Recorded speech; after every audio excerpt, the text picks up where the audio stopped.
আফসোসের বিষয়, একজন মুসলমান 30 বছর কেমনে সুদ খায়, একজন মুসলমান প্রত্যেক দিন কেমনে ওজন কমবে, একজন মুসলমান নিয়মিত কেমনে গালিগালাজ করে, একজন মুসলমান কেমনে নিয়মিত হারাম খায়, একজন মুসলমান নিয়মিত কেমনে নর্তকী, নাচ গান, টেলিভিশন, নাটক, সিনেমা দেখে। বলেন, আমি প্রত্যেক দিন চিল্লাই, আরো 100 বছর হায়াত পাইলে মালিক যদি তৌফিক দেয় এই কথাই বলবো। আল্লাহকে না মানার পিছনে যুক্তিটা কি?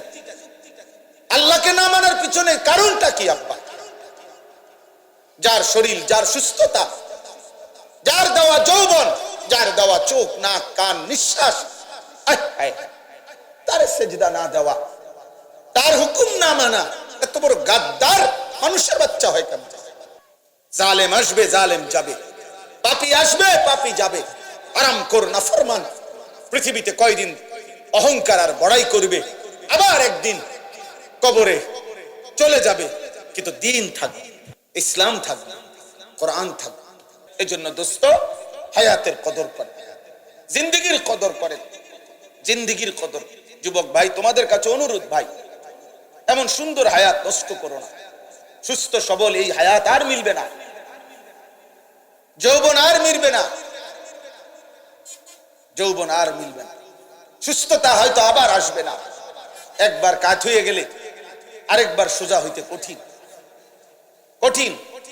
কোরআনুল কারীমে আল্লাহ তাআলা বলছেন, ওয়ালাম্মা বালাগা আশুদ্দাহু ওয়া বালাগা 40 বছর যখন পূর্ণ হয়ে যায়, আল্লাহ তাআলা বলছে এবার পুরা ফিকির বান্দার আখিরাতের দিকে ফিরানো হচ্ছে, যে এরপরে আর দুনিয়াবি আমার কোনো উচ্চাবিলাস আর নাই, এবার আমার মূল টার্গেটই আখিরাত, মূল টার্গেটই আখিরাত। কত বছর পরে বলেন না, কত বছর? একেবারে সরাসরি কোরআনের আয়াত, ও বালাগা 40 সানা, 40 বছর, 40 বছর। নবীজি বলছেন, মুসলিম শরীফের হাদিস, আযারাল্লাহু ইলা মরিইন আখারা উমরাহু হাত্তা বালাগা 60, যাকে আল্লাহ 60 বছর হায়াত দিছে, 60 বছর, 60 মানে 60, অতঃপর তবুও জাহান্নাম থেকে বাঁচতে পারলো না, গুনাহ ছাড়তে পারলো না, ইবাদত আর বন্দিগির পরিমাণ বাড়াইতে পারলো না। 60 বছর হায়াত পাওয়ার পরেও খোদার কসম নবী বলেন, আল্লাহ তাআলা কিয়ামতের দিন ওই নাফরমান বুড়ারে 1 সেকেন্ডের জন্য কথা বলার, কোন উযর পেশ করার সুযোগ দিবে না, বরং দাঁড় করাইয়াই পিটালো। সোজা বাংলা কথা, হ্যাঁ হ্যাঁ বাংলা, সোজা দাঁড় করাইয়াই আল্লাহ বলবে ফেরেশতার ফিট, টাঙ্গাইয়া ফিট বুড়ারে। 60 বছর বয়স পাইও বিড়িখানা ছাড়তারে নাই, ফিট তারে ফিট, 60 বছরের বুড়া, বুড়া হইয়াও টেলিভিশনে নাচ গান, চা দোকানের আড্ডা, নর্তকী দেখা ছাড়তে পারে না, ফিট তার 60 বছর বুড়া, তারপরও কিস্তি ছাড়ে নাই, গালি দেওয়া ছাড়ে নাই, হারাম ছাড়ে নাই, তো মার তার ফিট। এটা হাদিস, বিশুদ্ধ হাদিস, মুসলিম শরীফের হাদিস।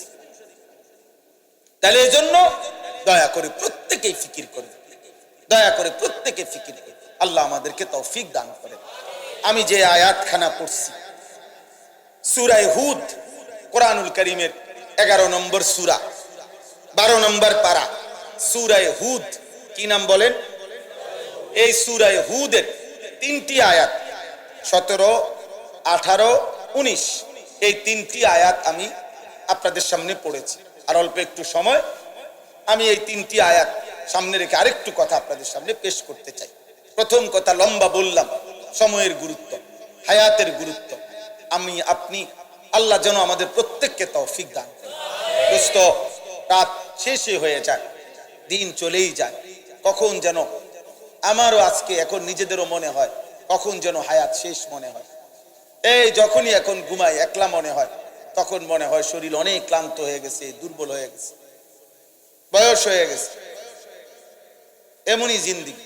এই দেখতে দেখতে শরীরের সকল অঙ্গের মধ্যে রোগ ব্যাধি, ক্লান্তি, দুর্বলতা চলে আসে, চলে আসে। এটাই জীবন, এটাই জীবন। আল্লাহ তাআলা বলছে, বান্দা আমি তোমাকে 3 ভাবে সৃষ্টি করেছি। প্রথম, শিশুকালে দুর্বল ছিলা, যৌবন কালে শক্তি ছিল, আবার বৃদ্ধকালে দুর্বলতাই ফিরায় দিছে। আল্লাহুল্লাযী খালাকাকুম মিন দুফিন সুম্মা জাআলা মিন বা'দি দুফিন কুওয়া সুম্মা জাআলা মিন বা'দি কুওয়াতিন দুফান ওয়া শাইবা ইয়াখলুকু মা ইয়াশা। আল্লাহ বলেন, তোমার হায়াত যদি পুরা হায়াতও পাও, তারপরেও 60 বছর পূর্ণ যদি হায়াত পাও, 70 বছর যদি হায়াত পাও, তাও দুই অংশে দুর্বলতা। শিশুকালটা দুর্বলতা, বৃদ্ধকালটা দুর্বলতা, মাঝখানে যৌবন অল্প কিছুদিন, সেটা হলো সবল, কুওয়া শক্তি। শক্তি একটা, এক সিজন হলো শক্তি, আর 2 সিজন হলো দুর্বল। দুর্বলতা কয় সিজন? 2 সিজন। যদি পূর্ণ হায়াত পাও, আর না পাইলে তো আরো আগেই নাই, না পাইলে তো আগেই নাই। যৌবন পর্যন্ত না পৌঁছতে তো নাই, বৃদ্ধ পর্যন্ত না পৌঁছতে তো নাই। আমিনকুম মান ইউতাওয়াফা মিন ক্বাবলু আমিনকুম মান ইউরাদ্দু ইলা আরদালিল উমর। আল্লাহ বলেন, কাউকে আমি বৃদ্ধ পর্যন্ত পৌঁছবার আগেই মৃত্যু দিয়ে থাকি, আবার কাউকে একেবারে বৃদ্ধ, চূড়ান্ত বৃদ্ধ, নিষ্কর্মা, কর্ম শক্তিহীন বৃদ্ধ বানায় ফেলি। এমন আরজালুল উমর মানে হলো এমন বৃদ্ধ হয়ে যাওয়া যেখানে আর কর্মের শক্তি আর সামর্থ্য থাকে না। এমনকি লিকাইলা ইয়ালামা মিন বাদি ইলমিন শাইআ, আল্লাহ বলেন এমন বৃদ্ধ কাউরে বানাই যে যদিও বাইচা আছে, হায়াত আছে, বৈশা রয়েছে, কিন্তু আর কোনো মেমোরি, কোনো জ্ঞান, কোনো বুদ্ধিমত্তা আর কিছুই কাজ করে, আর কিছুই কাজ করে, আর কিছুই কাজ করে।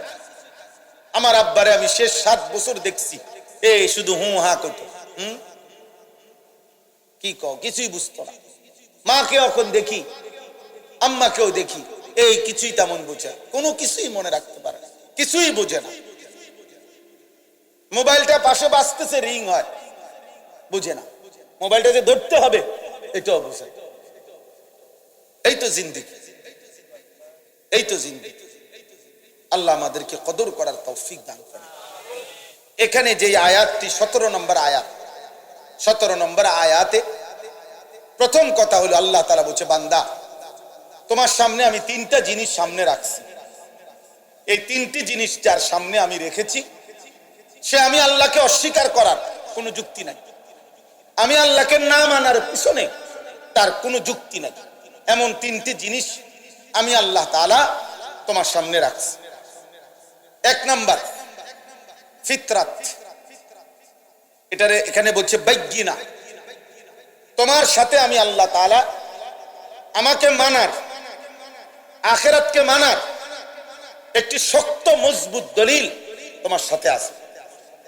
এই শক্ত মজবুত দলিল, এটার প্রথম অর্থ হইল ফিতরাত, অর্থাৎ আল্লাহ তাআলা বলেন, আমি আল্লাহ তাআলা যতগুলো হুকুম করেছি আমার রাসূলের মাধ্যমে, আদেশ কিংবা নিষেধ, আল্লাহ তাআলা বলেন তার একটি এমন নাই যেটা করার যোগ্যতা কিংবা ছাড়ার যোগ্যতা তোমার শরীরে নাই।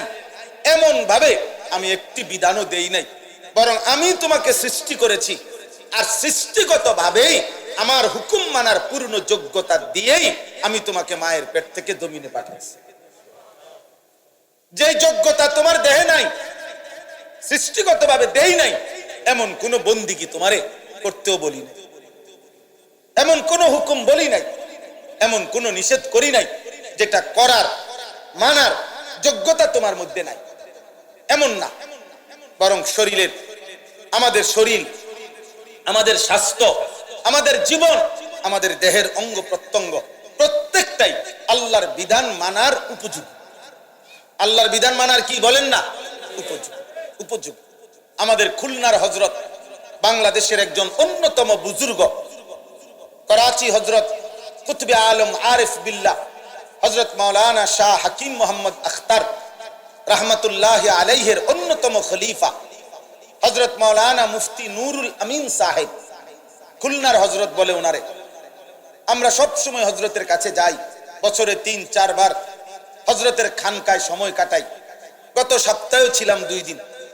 তো হযরত সবচেয়ে বেশি এটা বুঝাইয়া বলে যে আল্লাহ তাআলা আমাদের দেহে প্রত্যেক অঙ্গের মধ্যে আল্লাহর ইবাদত, আল্লাহর হুকুম পালন করার শতভাগ যোগ্যতা দিয়েই যেন মাইকটা আল্লাহ তাআলা আমাদের অঙ্গ প্রত্যঙ্গ সাজাইছে। একজন মানুষের মাথা মাসে করতে, সমস্ত মাথা মাসে করা, তো এই হাতের তালু যেটুক দুইটা হাত মিলাইলে মাথাটাও ঠিক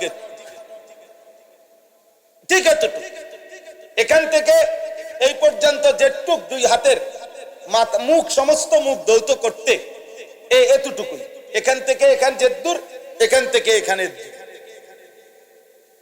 নাকের নরম জায়গায় পানি পৌঁছাইতে হয় ওযু গোসলে, নাকের নরম জায়গায় পৌঁছানোর জন্য পানি লাগে যেদূর হাতের কোষে পানি আটে, হুবহু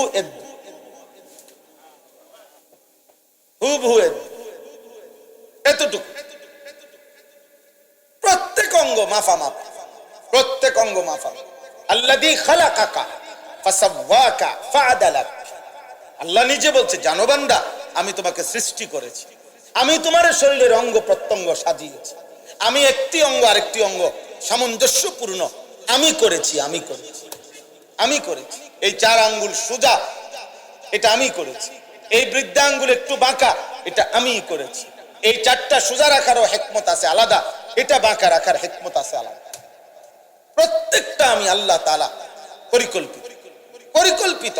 আমি আল্লাহ তাআলার জমিনে, আসমানে, আমার সৃষ্টিতে কোন, তোমার দেহে কোন কিছুতে অপরিকল্পনা এমন কোন কিছু তুমি পাবা না। ইন্না কুল্লা শাইইন খালাকনাহু বিকাদার। আল্লাহ বলেন, পরিমাণ মতো করে আমি সব সৃষ্টি করেছি, পরিমাণ মতো। আল্লাহ জাল্লা না, এলোমেলো না। ওয়ালান তাজিদা লিসুন্নাতিল্লাহি তাবদীলা। আল্লাহ তাআলা বলেন, আমার সৃষ্টিতে, আমার নিজামে, আমার শৃঙ্খলাতে তুমি কোনো পরিবর্তন পাবে না। লা তাবদীলা লিখালকিল্লাহ। আমার সৃষ্টির মধ্যে তুমি কোনো পরিবর্তন হবে না। আমি আল্লাহ তাআলা মাইপা হিসাব করে সৃষ্টিগতভাবে যোগ্যতা দিয়ে বানাইছি। তুমি দেখো বান্দা, আমার অসংখ্য সৃষ্টি দাঁড়িয়ে তাদের দুনিয়ায় বেঁচে থাকার যাবতীয় উপকরণ আমি আল্লাহর কাছ থেকে পাচ্ছে। আমার অসংখ্য সৃষ্টি উপর হয়ে গরু ছাগল, তারা তাদের প্রয়োজনীয় যাবতীয় দুনিয়াবি উপকরণ এই উপর হয়েই পাচ্ছে। আমার অসংখ্য সৃষ্টি বসে পাহাড়ের ভিতরে বসে অবস্থায় তাদের প্রয়োজনীয় উপকরণ পাচ্ছে। আমার অসংখ্য সৃষ্টি শুয়ে, সাপ বিচ্ছু কীট পতঙ্গ শুয়েই মাটির উপরেই তাদের প্রয়োজনীয় উপকরণ পাচ্ছে। তাইলে যদি শুধু দুনিয়াবি প্রয়োজনীয় উপকরণ, পেটের চাহিদা, লজ্জাস্থানের চাহিদা, দুনিয়া উপভোগ করা, এতটুকুই যদি মাকসাদ হইতো তোমারে দিও, তাইলে এক আইটেমে বানাইলেই চলতো। হয়তো দাঁড়ানো, নয়তো উপর, নয়তো বসা, নয়তো শোয়া। কিন্তু আমি আল্লাহ তাআলা তোমাকে সৃষ্টি করতে গিয়ে, তুমি দেখো, তুমি দাঁড়াইতেও পারো, উপরও হইতে পারো, বসতেও পারো, শুইতেও পারো। এই 4 আইটেমে বানাইয়া শুধু ভাত খাওয়ামু, শুধু পেশাব পায়খানা করবা, শুধু লজ্জাস্থানের চাহিদা পূরণ করবা, শুধু ঘুম যাইবা না বান্দা, আমি এই জন্য বানাই নাই। বরং তুমি নামাজ পড়তে হবে, আমার ইবাদতের জন্য তোমারে বানাইছি। আর শ্রেষ্ঠ ইবাদত হচ্ছে নামাজ। আর এর জন্য দাঁড়াইতে হয়, এর জন্য রুকুতে উপর হইতে হয়, এর জন্য আত্তাহিয়াতুতে বসতে হয়, এর জন্য সেজদাতে শুইতে হয়। এই 4 আইটেমের সমন্বয়ে আমার ইবাদত আদায় হয়। এই জন্য তোমার শরীরে 4 আইটেমের যোগ্যতা দিয়েছে। তাইলে আমি আল্লাহ তাআলা সৃষ্টিগত ফিতরাত আমি আল্লাহ তাআলা প্রত্যেককে দিয়েছি। তাহলে 1 নাম্বার হলো বায়্যিনা। আল্লাহ তাআলা বলেন, তোমার মধ্যেই আমি আল্লাহ তাআলা আমাকে মানার সুস্পষ্ট দলিল আমি তোমার মধ্যে দিছি। তুমি দেখো, তুমি মিলায়া কও, ওযু, গোসল, নামাজ, রোজা, হজ, যাকাত, জিকির, তেলাওয়াত, পর্দা, দ্বীন, শরীয়ত, হারাম বর্জন, সুদ, ঘুষ, কিস্তি, এরপরে ভিন নারীর দেখা, কোন ক্ষেত্রে, কোন জায়গায়, কোনটা তোমার শরীরের সাথে, সম্পদের সাথে, অবস্থার সাথে তোমার অসামঞ্জস্যপূর্ণ, সেটা বলো। টাকা আছে তোমার 10,000, আমি আল্লাহ তোমার উপরে হজ ফরজ করছি, তো তাহলে আমি জুলুম করলাম কি? কোন সমস্যা তোমার? কোন সময় একটা লোক কোনোভাবে দাঁড়াইয়া থাকতে পারতেছে না নামাজে, মনে করেন তা এ পরিমাণ অসুস্থ। এখন আল্লাহর বিধান কি যে তারে দুই হাতে রশি দিয়া বান দিয়া টানা দিয়া থুইব নাকি? এটাই তো আল্লাহর বিধান, তার জন্য আর বিকল্প সুরত নাই। তাহলে আমি অসুবিধা করলাম কেন? তুমি আমাকে পালন করছো না? বান্দা বলো, এই যে ছেলেরা নওজোয়ানরা মুসলমানের সন্তান কেন নামাজ পড়ো না? বলো না আব্বা, কেন নামাজ পড়ো না? আল্লাহকে চিনো না কেন? মালিকের কথা মনে পড়ে না কেন? যে হৃদয়ে আল্লাহর কথা মনে পড়ে না ও তো জানোয়ার, ও তো হাইওয়ান বেটা, ও তো হাইওয়ান। যে কান আল্লাহর আওয়াজ শুনে না, আল্লাহর কথা শুনে না, ও তো কাল আনাম, ও তো চতুষ্পদ জানোয়ার বেটা।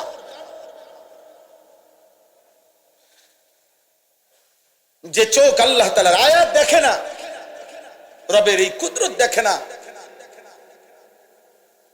আল্লাহ তাআলা বলেন উলাইকা কাল আনআম, ওইটা জানোয়ারের মতো, ওইটা চতুষ্পদ জন্তুর মতো। ও কেমন জিন্দেগি, কেমন জিন্দেগি! আফসোসের বিষয়, আফসোসের বিষয়। একজন মুসলমান 30 বছর কেমনে সুদ খায়? একজন মুসলমান প্রত্যেক দিন কেমনে ওজন কমবে? একজন মুসলমান নিয়মিত কেমনে গালিগালাজ করে? একজন মুসলমান কেমনে নিয়মিত হারাম খায়? একজন মুসলমান নিয়মিত কেমনে নর্তকী, নাচ গান, টেলিভিশন, নাটক, সিনেমা দেখে? বলেন, আমি প্রত্যেক দিন চিল্লাই। আরো 100 বছর হায়াত পাইলে মালিক যদি তৌফিক দেয় এই কথাই বলবো। আল্লাহকে না মানার পিছনে যুক্তিটা কি? আল্লাহকে না মানার পিছনে কারণটা কি? আব্বা, যার শরীর, যার সুস্থতা, যার দেওয়া যৌবন, যার দেওয়া চোখ, নাক, কান, নিঃশ্বাস, তার সেজদা না দেওয়া, তার হুকুম না মানা, এত বড় গাদ্দার মানুষের বাচ্চা হয় কেন? এত বড় অকৃতজ্ঞ, অকৃতজ্ঞকে মানুষ মানুষ বলে না মিয়া। আপনি দেখেন গিয়া, মানুষ অকৃতজ্ঞকে মানুষ বলে। মানুষ বলে তোরে আজকে 3টা বছর, 5টা বছর বেটা তোরে দুঃখে সুখে বিপদে আপদে তোর পাশে আমি ছিলাম, আজকে তুই অনামারে চেনস্তা, তুই মানুষের জাত না বেটা। এটা বলে কিনা মানুষ? রাগ করলে মানুষ এমন বলে না তুই মানুষের জাত না বেটা, তোর লেগে আমি কি না করছি বেটা। আল্লাহ তাআলা যদি বলে বান্দা আমি গত 24 ঘন্টায় তুই বান্দার জন্য আমি কি না করছি বেটা। আসমান, জমিন, চন্দ্র, সূর্য, আলো, বাতাস, রোদ, বৃষ্টি, শরীর, স্বাস্থ্য, জীবন, যৌবন, হাত, চোখ, নাক, কান, পা, নিঃশ্বাস, আমি সমস্ত কিছু দিয়ে একটা সেজদা পেলাম না, তুই তো মানুষের জাত হইলি কেমনে বেটা?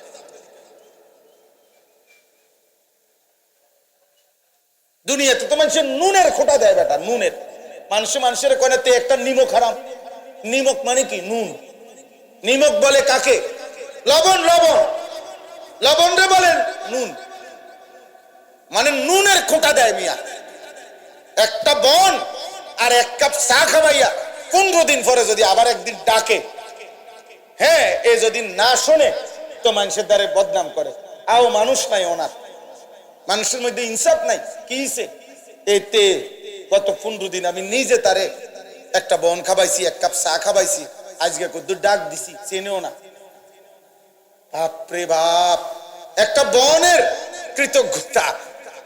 এ যদি বালাকুদ্দুর বিরিয়ানি খাওয়াইতো, কইতেছে তুই আমার বাইতে এলা একবার, তাইলে মানুষ কৃতজ্ঞতা চায়, তো মহান আল্লাহ তাআলা শুকর চায় না? আল্লাহ তাআলা শুকর চায়।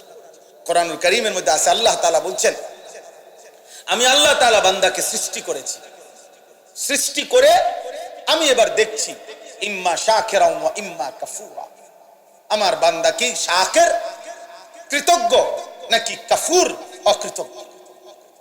অকৃতজ্ঞ। কোরআনুল কারীমে এই কথাটা জরুরি, ছেলেরা মনে রাখো।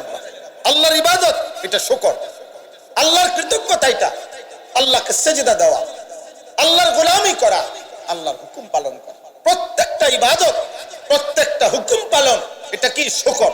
এটা কি বলে না? শুকর। শুকর কাকে বলে? তাফসীরে আছে যিনি নিয়ামত দিয়েছেন সেই নিয়ামতকে নিয়ামত দাতার মর্জি মোতাবেক ব্যবহার করা, সেটাকে বলে কি? শুকর। তাহলে আমাদের সারা দেহের যত নিয়ামত এটা কে দিয়েছেন? তো আল্লাহর জন্য ব্যবহার করা, আল্লাহর মর্জি মতো ব্যবহার করা, এটাই তো শুকর। তাহলে নামাজ শুকরের চিহ্ন, কৃতজ্ঞতার চিহ্ন, কৃতজ্ঞতার চিহ্ন। এই জন্য না শুকর যে নিমুখ হারাম, সে আল্লাহকে সেজদা দেয় না। তুই অকৃতজ্ঞ বেটা, বেনামাজি সন্তান, তুমি অকৃতজ্ঞ, বেহায়া নাফরমান, তুমি অকৃতজ্ঞ, তুমি তোমার রব চিনো না। মনে না? যারা আপনারা আলহামদুলিল্লাহ আল্লাহ চেনেন, নামাজ পড়েন, বন্দিগি করেন, আল্লাহর শুকর আদায় করতেছেন, আপনারাও শুনে নেন, আপনারাও খুশি হবেন। এই কোরআনে একটা আশ্চর্য কথা শুনেন। এই কোরআনে বহু কিছুর ব্যাপারে আল্লাহ তাআলা বলছে লিমান ইয়াশা মান ইয়াশা, হেদায়েতের ব্যাপারে পর্যন্ত আল্লাহ বলছে ইয়াহদি মান ইয়াশা, আমি যারে চাই হেদায়েত দেই। সন্তানের ব্যাপারে আল্লাহ বলছে ইয়াহাবু লিমান ইয়াশা, আমি যারে মন চায় তারে জিফুত দেই। আল্লাহ তাআলা সম্পদের ব্যাপারে বলছে ইয়াবসুতুর রিজকা লিমান ইয়াশা, সম্পদ আল্লাহ যারে চায় তারে দেয়। সম্পদ আল্লাহ বলছে আমি যাকে চাই তাকে দেই, হেদায়েত আমি যাকে চাই তাকে দেই। আমি আল্লাহ তাআলা সন্তান যাকে চাই তাকে দেই। এরকম বহুত আছে কোরআনে। ফাসাউফা ইউগনিকুমুল্লাহু মিন ফাদলিহি ইনশাআ ওয়া ইয়াগফিরু লিমান ইয়াশা, মাগফিরাত আমি যাকে চাই তাকে দেই, ক্ষমা।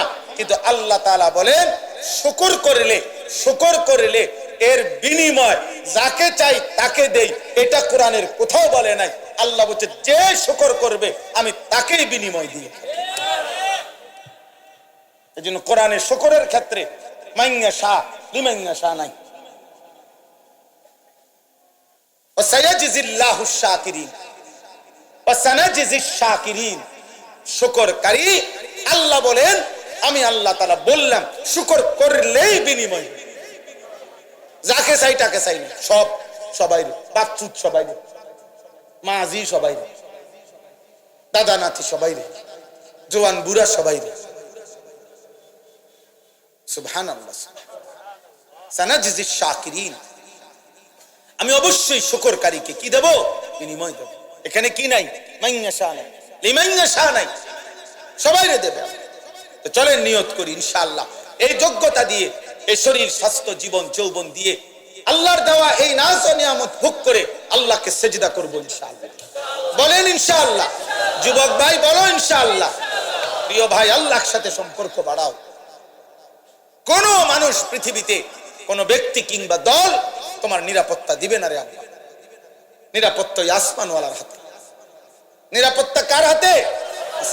প্রত্যেকের নিরাপত্তা, শাসক কিংবা প্রজা প্রত্যেকের নিরাপত্তা কার হাতে? আল্লাহ, আল্লাহর হাতে। আল্লাহ আমাদেরকে তৌফিক দান করে। দ্বিতীয় নাম্বার হলো এই কোরআন। দ্বিতীয় নাম্বার আল্লাহ বলেন ওয়ায়াতলুহু শাহিদুম মিনহু, তোমার সামনে আমি আল্লাহর পক্ষ থেকে একটি সাক্ষ্য কোরআন সার্বক্ষণ তেলাওয়াত হচ্ছে। আমার সৃষ্টিতে 24 ঘন্টা আমার কোরআন তেলাওয়াত হইতেছে। কোরআনুল কারীমের তেলাওয়াত পৃথিবীতে আল্লাহর জমিন, আল্লাহর কুদরতি নিজাম 1 সেকেন্ডের জন্য বন্ধ হয় না। কেমনে বন্ধ হইব? কারণ পৃথিবীর সারা কায়নাতের সময় এক হিসাবে না। এখানে না মাদ্রাসা বন্ধ হয়ে গেছে, বুঝেন না কথাটা? আরেকখানে তো মাদ্রাসা চলে। কোথাও তো রাত, তো কোথাও তো সম্পূর্ণ উল্টা দিন। কোথাও 3 ঘন্টা ব্যবধান, কোথাও 1 ঘন্টা ব্যবধান, কোথাও 10 ঘন্টা ব্যবধান। আমাদের বাংলাদেশেও তো রমজান মাসে দেখা যায়, বুঝে সবাই, যে জেলা ভিত্তিক 2 মিনিট 1 মিনিট ইফতার সাহারির টাইমে কম বেশ আছে না?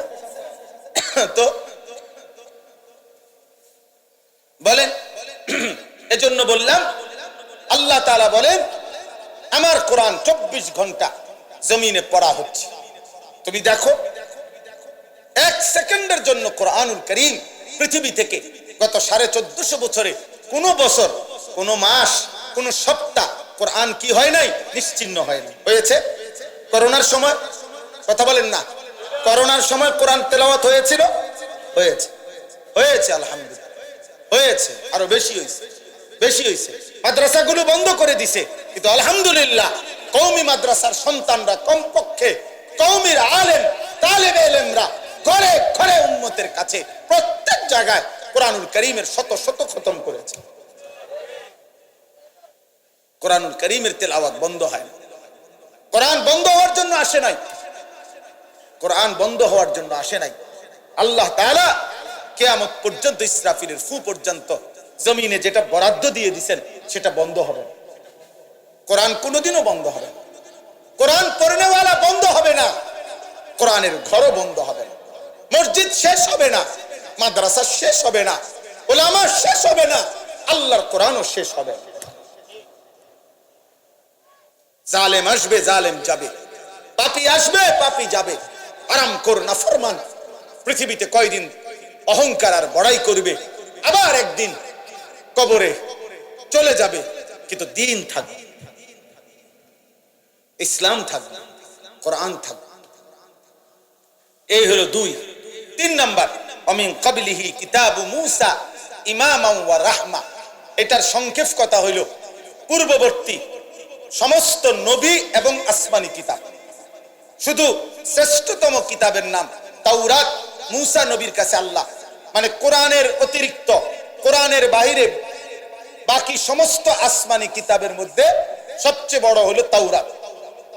এই তাওরাতের নাম উল্লেখ করছে, কিন্তু বুঝাইতে চাইছে যে আল্লাহ তাআলা যে পৃথিবীর প্রথম আদম ঈসা নবী পর্যন্ত যত নবী আসছেন, যত কিতাব আসছে আসমানি কিতাব, সমস্ত নবী, সমস্ত আসমানি কিতাব প্রত্যেকে আখিরি নবীর কথাও বলেছে, আখিরি কিতাব, আখিরি ধর্ম ইসলামের কথা, কোরআনের কথা, রাসূলুল্লাহ সাল্লাল্লাহু আলাইহি সাল্লামের কথা, আদম, ঈসা, মূসা, ইব্রাহিম, সালেহ, হুদ, শুআইব, লূত, ইয়াকুব, ইউসুফ, হর নবী আমাদের নবীর কথা বলেছে, কোরআনের কথা বলেছে, শেষ দিনের কথা বলেছে।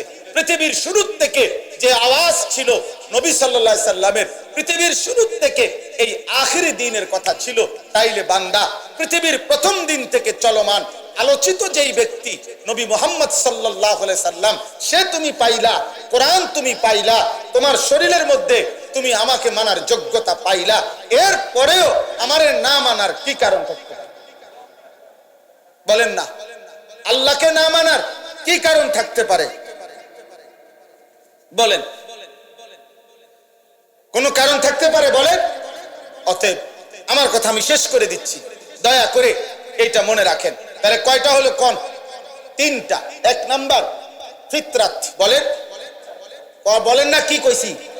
ফিতরাত মানে কি? আমার শারীরিক আল্লাহকে মানার সৃষ্টিগত কি যোগ্যতা। 2 নাম্বার কি? কোরআন। 3 নাম্বার কি? পূর্ববর্তী সমস্ত আসমানি কিতাব এবং পূর্ববর্তী নবীগণ, ওনাদের সাক্ষ্য। এই সব কিছু থাকা সত্ত্বেও আল্লাহকে না মানার কোনো যুক্তি নাই।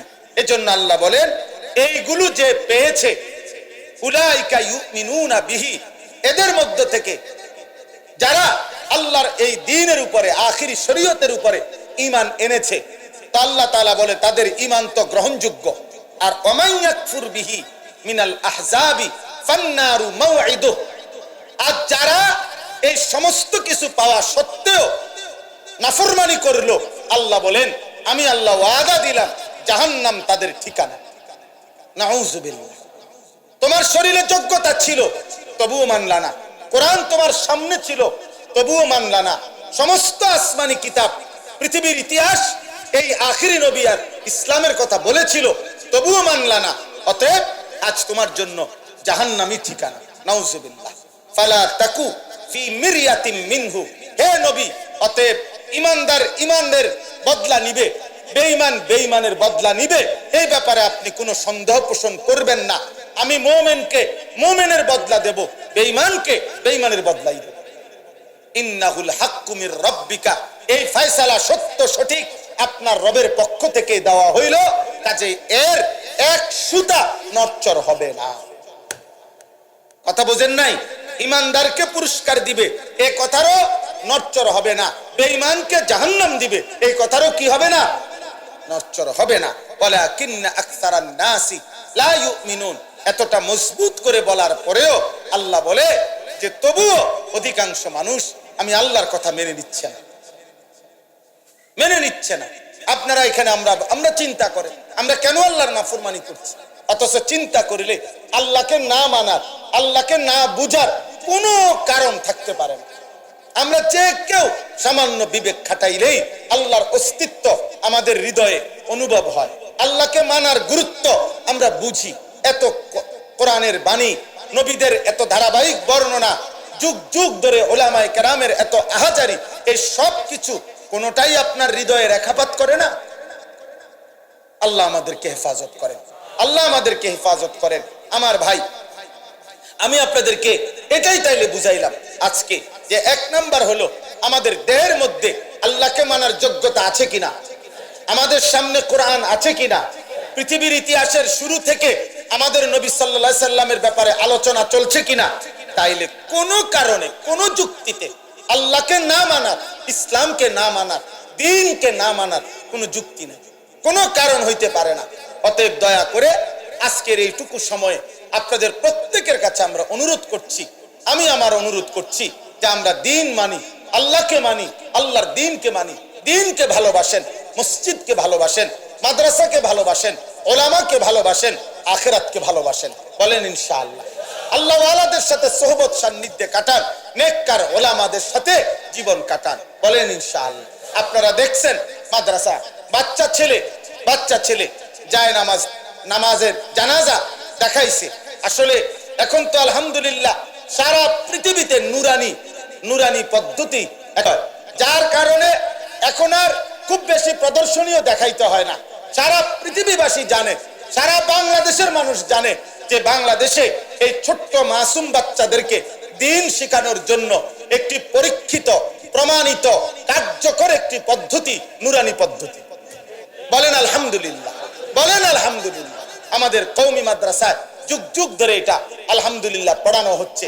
কওমি মাদ্রাসায় এই নুরানি, নাজেরা, হিফজ, কোরআনুল কারীম, দ্বীন শেখানোর এই দিবারাত্রি মেহনত এই মাদ্রাসাতেও হচ্ছে। আমাদের প্রত্যেকের উচিত একটা স্বপ্ন, একটা আশা নিয়ে ওলামায়ে কেরাম, আল্লাহ ওয়ালাদেরকে দাওয়াত দেওয়া হয়েছে। আজকের এই মাহফিলে আপনাদের কাছে আমার 2টা মিনিট বিনীত একটা ছোট্ট অনুরোধ হইল। একটি মাদ্রাসা মহল্লাবাসী আমাদের কাছে 3টা জিনিস চায়। 1 নাম্বার দোয়া, 2 নাম্বার আতফাল, সন্তান, 3 নাম্বার আমওয়াল মানে সাদাকা। একজন মুসলমানের উচিত একটি মাদ্রাসার জন্য দোয়া করা। একজন মুসলমানের উচিত নিজের কিংবা কারো সন্তান বুঝাইয়া শুনাইয়া মাদ্রাসায় দ্বীন শিক্ষার জন্য দিতে চেষ্টা করা। 3 নাম্বার, একজন মুসলমানের উচিত সাধ্যমতো যার যেটুকু তৌফিক এটুকু অনুপাতে মাদ্রাসার জন্য সাদাকা করা, দান করা, নিজের হাত প্রশস্ত করা। এটা উচিত আমাদের। আপনাদের কাছে অনুরোধ, এক্ষুনি এসার বিরতির এই আগ মুহূর্তে 2টা মিনিট আমাদের ছেলেরা আপনাদের কাছে যাবে মাদ্রাসার জন্য। ওনাদের এই আমি গত 1 সপ্তাহ আগেও দেখছি এখানে পানি। আমি বারবার জিজ্ঞাসা করছি কেমনে করব মাহফিল, আমি তো বুঝতেছি না। কিন্তু আলহামদুলিল্লাহ আজকে এসে দেখা কলিজা ঠান্ডা হয়ে গেল। এমন সুন্দর ইন্তজাম করছে, এত বড় সুদৃশ্য প্যান্ডেল, স্টেজ, এই বিপুল ব্যবস্থাপনা ওনারা কষ্ট করে করছে। আপনারা প্রত্যেকেই ভাইয়া বাবা পকেটে হাত দিয়ে মাদ্রাসার জন্য একটু সহযোগিতা করেন, ঠকবেন না ইনশাআল্লাহ। যুবক ভাই তোমরাও দাও, 100টা টাকাই দাও, 200 টাকাই দেন, বাবা আপনারা 500টা টাকাই দেন, আল্লাহ বরকত দেবে। ছেলেদের এই মাসুম বাচ্চাদের হাত আপনারা ফিরায় দিয়েন না। আল্লাহ আপনাদেরকে বরকত দিক, আল্লাহ আপনাদেরকে কবুল করুক। মাদ্রাসার পাশে থাকবেন, নিয়মিত যারা দান করেন আরো দান করবেন, বেশি বেশি দান করবেন। আল্লাহ তাআলা আপনাদেরকে তৌফিক দেন, কবুল করেন, আমিন। উঠেন না, এরা উঠায় নাও, কাগে কেউ উঠেন না, আমি নিষেধ করলাম।